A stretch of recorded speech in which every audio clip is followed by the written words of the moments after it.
지난주 우리는 예루살렘 공의회에 관한 하나님의 말씀을 함께 묵상했습니다.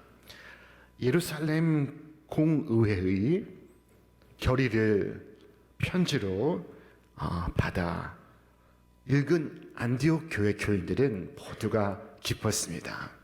하나님의 뜻이 무엇인지를 분명히 알게 되었습니다.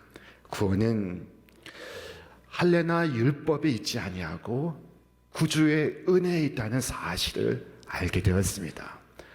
그리고 성도는 구원받은 자로서 합당한 삶을 살아가야 한다는 사실을 깨닫게 되었습니다. 자, 이후로 안디옥 교회는 주님의 평안 가운데 더 부흥하기 시작했습니다. 바울과 바나바는 안디옥 교회에 머물러 주의 말씀을 가르치며 전파했습니다. 그리고 얼마간 시간이 흘렀습니다. 바울이 바나바에게 이같이 제안을 하였습니다. 우리가 주의 말씀을 전한 각 성으로 다시 가서 형제들이 어떠한가 방문하자. 바나바는 흔쾌히 동의했습니다. 그런데 이때 뜻밖에도 바울과 바나바가 갈라서게 되는 한 가지 사건이 발생을 합니다. 자, 문제의 발단은 마가를 데리고 갈 것인가 말 것인가 하는 문제에서 비롯되었습니다. 이 마가는 1차 선교 여행을 함께 할 때 중도에서 이탈한 사람이었습니다. 바울은 이 마가를 데려갈 수 없다고 주장을 하고 있습니다. 그러나 이 위로와 격려의 사람 바나바는 마가를 데려가자고 주장을 합니다. 그 둘의 의견은 하나 되지 못하고 나뉘었습니다. 마침내 바울은 실라를 데리고 떠나갔으며 바나바는 마가를 데리고 떠나게 되었습니다. 바나바와 마가는 배를 타고 구브로를 향해 나아갔고 바울과 실라는 육로를 경유해 길리기아를 향하여 나아갔습니다. 디모데후서에 보면은 바울의 요청을 우리는 볼 수 있습니다. 네가 올 때 마가를 부디 데리고 오라. 그가 나의 일에 유익하니라. 바울이 마가를 찾고 있습니다. 마가를 부르고 있습니다. 지금 바울이 택한 경로는 육로를 통하여 1차 선교 여행의 역순으로 돌아가는 것이었습니다. 바울은 지난 선교 현장을 다니면서 성도들을 만나 격려하고 그들의 믿음을 견고하게 세울 계획을 가지고 있습니다. 이 선교지를 찾아가면서 바울은 실로 놀라지 않을 수가 없었습니다. 그것은 혹독한 박해 속에 뿌렸던 그 씨앗이 자라서 열매를 맺고 있는 것이었습니다. 전도자에게 이보다 더 보람된 순간은 없을 것입니다. 이보다 더 기쁜 순간은 없을 것입니다. 그 중에 한 사람이 바로 디모데였습니다. 처음 방문했을 때만 해도 어린 소년이었던 디모데가 주 안에서 믿음으로 자라 이제 많은 형제 자매들에게 칭찬을 받는 그리스도인이 되어 있었습니다. 바울은 이 디모데가 좋았습니다. 디모데를 마음에 들어하고 있었습니다. 이 디모데를 데리고 선교 여행을 가고자 합니다. 그런데 디모데를 데리고 가기 앞서서 디모데에게 할례를 행하였습니다. 평소에 바울 같으면 하지 않았을 일을 그가 하고 있습니다. 바울은 할례나 율법 준수에 구원이 있지 않다고 주장함으로써 많은 유대인들에게 반감을 샀던 인물입니다. 오직 믿음으로써 구원을 받는다는 주장을 함으로써 그는 많은 핍박을 받았습니다. 그런데 그가 갑자기 제자 디모데에게 할례를 실시하고 있습니다. 우리는 그 이유를 성경에서 미루어 짐작할 수가 있습니다.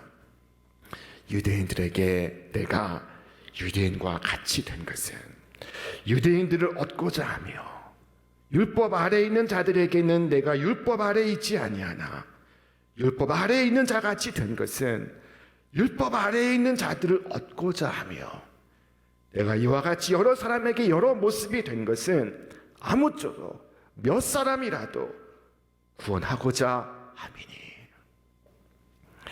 바울은 단 한 사람의 유대인에게라도 더 복음을 전할 수 있기 위하여 디모데에게 할례를 행하고 있습니다. 예수 믿고 그 은혜로 구원받은 디모데에게 할례는 중요하지 않습니다. 그러나 복음을 모르는 유대인들에게 할례는 중요한 문제입니다. 할례를 받지 않았다고 하면 저들의 마음에 문이 닫히고 복음을 듣지 않으려 할 것입니다. 그래서 바울은 디모데에게 할례를 행하고 있습니다. 할례를 주는 것이 낫다고 판단을 했습니다. 이후 디모데는 바울과 함께 바울의 선교에 지대한 영향을 끼칩니다. 바울 선교에 큰 역할을 감당을 합니다. 바울 일행이 이제 가는 곳마다 교회는 믿음의 굳건해져 갔고 성도는 늘어만 갔습니다. 그런데 어느 순간 성령께서 그들의 가는 길을 가로막으시는 것이었습니다. 성령이 아시아에서 말씀을 전하지 못하게 하시거늘 그들이 부르기아와 갈라디아 땅으로 다녀가 무시아 앞에 이르러 비두니아로 가고자 애쓰되 예수의 영이 허락지 아니하시는지라. 여러분, 우리 가고자 하는 길이 막히면 혼돈스럽습니다. 고민이 됩니다. 좌절하고 낙심이 됩니다. 포기하고 싶은 마음이 듭니다. 깊은 밤에 둘러싸인 것처럼 앞이 막막하게 느껴집니다. 그러나 바울은 포기하지 않고 있었습니다. 그는 하나님께 간절히 기도를 드렸습니다. 하나님의 뜻을 알고자 기도했습니다.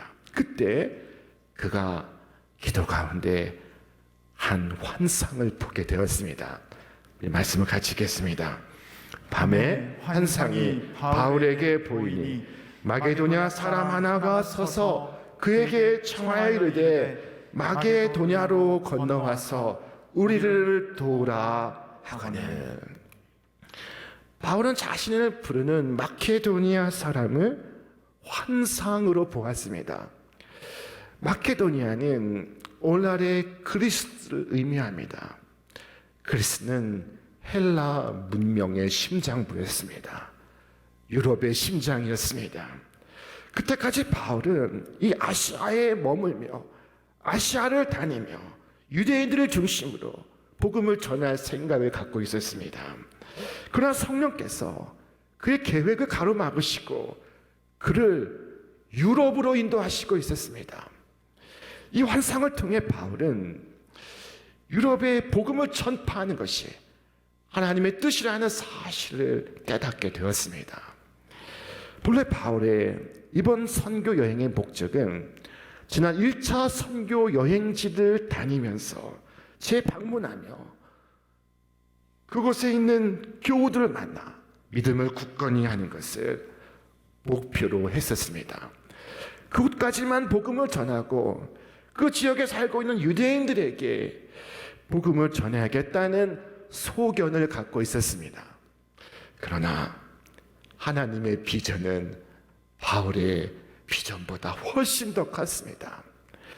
바울은 아시아에 머물고자 하나 하나님은 그를 이끌어 유럽으로 향하게 하시고 있었습니다. 성령께서 바울을 택하실 때 그 의도는 아시아에 한정된 것이 아니었습니다. 바울은 아시아로 가기 위해 애쓰며 최선을 다했으나 하나님은 그에게 환상을 보이시며 그의 길을 유럽으로 인도하시고 있었습니다. 유럽의 복음이 전해지지 않았다면 오늘의 유럽과 서구의 문명은 존재하지 않았을 것입니다. 오늘 본문은 아주 간단한 사건을 설명하지만 세계사의 놀라운 역사를 우리에게 펼쳐 보이는 것입니다. 환상과 함께 바울의 사역은 새롭게 태어났습니다. 이제 사도 바울은 이 환상을 가슴에 품고 평생을 살았으며 이 환상을 품고 죽어갔습니다. 이 환상은 바울의 일생을 이끌어 갔습니다. 바울은 의지가 강한 사람이었습니다. 그는 누구에게나 굴하지 않는 사람이었습니다. 그러나 그가 하나님의 뜻 앞에 굴복합니다. 하나님의 뜻을 그대로 수용합니다. 하나님의 뜻이라고 생각될 때에는 그의 생각을 내려놓았습니다. 그가 계획했던 것, 그가 경험했던 것, 그가 수고했던 것을 내려놓고 주님의 뜻을 따라 모험의 길을 나섰습니다. 여러분, 길이 막히고 앞이 보이지 않는 분이 있습니까? 하나님의 말씀을 붙들고 엎드려 기도하시기를 바랍니다. 그러면 주께서 길을 열어 보여주실 것입니다. 바다를 여시고 하늘길을 여시고 사막에 길을 내시고 그리고 강이 흐르게 하실 것입니다. 주께서 주신 환상을 품고 사는 사람은 어떤 환경에 처해도 굴하지 않습니다.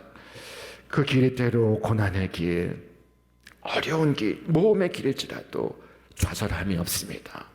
실패가 없습니다. 오직 용기만 있을 뿐입니다. 왜입니까? 이대로 죽는다 해도 그것이 주님의 뜻을 이루고 있기 때문입니다. 인생을 살면서 비전을 갖고 산다는 것이 얼마나 중요한지요. 제2차 세계대전이 일어났을 때 독일 군들의 포위로 영국 군의 한 부대가 후퇴하게 되었습니다. 후퇴하던 부대에서 한 병사가 낙오하게 되었습니다. 영국령 출신의 이 병사가 실종이 된 것입니다. 이 병사는 4개월 동안 숲속을 헤매며 부대를 찾아 돌아왔습니다. 수백 번의 죽을 고비를 넘기며 그가 돌아왔습니다. 그를 환영하는 동료들에게 그가 살아 돌아올 수 있었던 이유를 그가 밝힙니다. 그는 가슴 속에서 누더기가 된 지도 한 장을 꺼내어 보여주었습니다. 이것이 그가 돌아올 수 있었던 기적의 시였다고 말했습니다. 자, 그 누더기가 된 그 지도 한 장은 놀랍게도 런던 시내의 관광 안내도였습니다. 그는 이렇게 말했습니다. 런던에 반드시 가보리라. 런던을 보지 않고는 내가 죽지 아니하리라. 그는 런던의 환상을 보았습니다. 그리고 런던을 가야겠다는 비전을 품었습니다. 그의 환상과 비전은 그의 고통을 극복하게 만들었습니다. 주께서 주시는 환상을 쫓아가는 사람은 낙담하지 않습니다. 주의 환상을 보는 자는 자기 자신을 초월합니다. 자기의 욕심과 자기의 능력과 자기의 지혜와 자기의 나약함을 다 극복할 수 있습니다. 환상에 이끌리고 있기 때문입니다. 환상이 그를 이끌어가고 있습니다. 사도 바울에게 임한 환상은 마침내 유럽에 하나님의 나라가 임하는 새 역사의 창조를 이루어냅니다. 바울은 낙담하지 않았습니다. 그가 가는 길에 비록 성공보다 실패가 많았고 환영보다 멸시가 기다렸으며 존경보다 핍박이 그와 함께했으나 그는 낙심하지 않고 걸어갔습니다. 백성들의 반응에 아랑곳하지 않고 그에게 주어진 길을 꿋꿋이 걸어갔습니다. 주께서 우리에게 주시는 환상은 우리로 하여금 목적이 이끄는 삶을 살아가게 합니다. 우리로 하여금 일관성 있는 삶을 살아가게 합니다. 이 환상이 없으면 목적이 없으면 백성은 방자히 행합니다. 주께서 말씀하시기를 묵시가 없으면 백성이 방자히 행하거니와 라고 말씀하셨습니다. 여러분, 나의 길이 막힐 때 나에게 필요한 것이 환상입니다. 이 환상은 언제나 미래지향적입니다. 아무리 말씀해도 환상을 품은 자에게 미래가 있습니다. 주께서 말씀하시기를 말세에 내가 내 영을 모든 육체에 부어주리니 너희의 자녀들은 예언할 것이요 너희의 젊은이들은 환상을 보고 너희 늙은이들은 꿈을 꾸리라. 세상에 다 끝났다고 하는 이 말세의 때에 우리의 아이들은 미래를 내다보고 젊은이들은 환상을 품으며 노인들은 꿈을 갖게 되리라는 말씀입니다. 주의 성령께서 여러분에게 이와 같이 꿈과 환상과 비전을 주시기를 주님의 이름으로 축원합니다. 하나님의 놀라운 역사의 증인 되시기를 주님의 이름으로 축원합니다. 오늘 본문 속에 흥미로운 것은 우리라는 표현이 등장하는 것입니다. 성경에 우리라는 표현이 등장하는 대목이 많지 않습니다. 자, 말씀을 같이 읽겠습니다. 바울이 그 환상을 보았을 때 우리가 곧 마게도냐로 떠나기를 힘쓰니 이는 하나님이 저 사람들에게 복음을 전하라고 우리를 부르신 줄로 인정함이라라. 여기서 말하는 우리란 누구일까요? 우리란 누구를 말하는 것입니까? 자, 우리라고 말할 수 있는 것은 이 사도행전의 기록자인 누가가 그들과 함께 있기 때문입니다. 그들 가운데 이 누가가 있어 누가의 기록 속에 우리가 혹은 우리를 이라고 표현할 수가 있었던 것입니다. 바울과 실라와 디모데의 선교팀에 누가가 합류해 있습니다. 선교사 바울의 주치의로 의사 누가가 동반하고 있습니다. 이로써 제2차 선교 여행의 팀 구성이 완료가 되었습니다. 여러분, 언제나 성령이 이끌어 가시는 환상적인 팀에 올라타시기를 바랍니다. 환상적인 팀에 합류하시기를 바랍니다. 오늘 우리 교회가 환상적인 팀이 되기를 바랍니다. 우리의 목장에 성령이 이끌어 가시는 환상적인 팀이 되기를 바랍니다. 여러분, 살다가 길이 막힌 적이 있습니까? 내가 생각했던 대로, 내가 준비했던 대로 되어져야만 하나님의 뜻이 이루어지는 것이 아닙니다.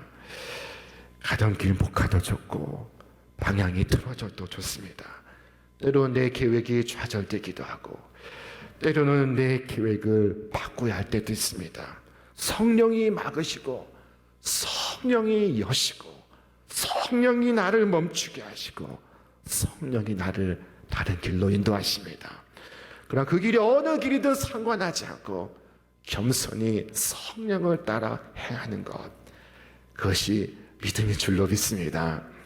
이를 통해서 하나님께서 큰 역사를 이루어 가시는 줄로 믿습니다. 바울이 생각하지 못했던 놀라운 일을 하나님은 계획하시고 있었습니다. 신학교 졸업을 앞두고 한 학생이 기숙사 뒷산에 올라가 기도합니다. 밤마다 기도했습니다. 밤 이슬을 맞으며 기도했습니다. 그의 임지를 놓고 기도했습니다. 주여, 어디로 가야 합니까? 저를 인도하여 주옵소서. 저를 인도해 주옵소서. 그 학생은 어디로 갔을까요? 그 학생은 인도의 선교사로 가게 되었습니다. 자, 그가 그 멀리 갈지 우리는 까마득히 몰랐습니다. 그런데 기도 가운데 하나님께서 그에게 환상을 보여주셨습니다. 우리는 모두 바울처럼 아시아에 있고자 합니다. 그러나 우리의 계획을 바꾸시는 것도 하나님의 인도하심입니다. 내가 원하는 대로 이루어지는 것만이 하나님의 뜻이 아닙니다. 내가 원하는 대로 이루어지지 않는 것도 하나님의 뜻입니다. 하나님께 엎드려 구하고 하나님의 뜻을 구하면 하나님께서 모든 것을 합력하여 선을 이루어 가실 줄로 믿습니다. 바울은 어디로 가는지 알지 못하였으나 그는 주님이 인도하시는 대로 모험의 길을 떠났습니다. 그 결과 유럽이 복음화되었고 그 복음이 아메리카를 지나 오늘 우리에게까지 이르게 되었던 것입니다. 여러분, 나는 성령의 인도를 받고 있습니까? 하나님의 뜻을 깨닫고 하나님의 뜻에 나를 복종시키고 있습니까?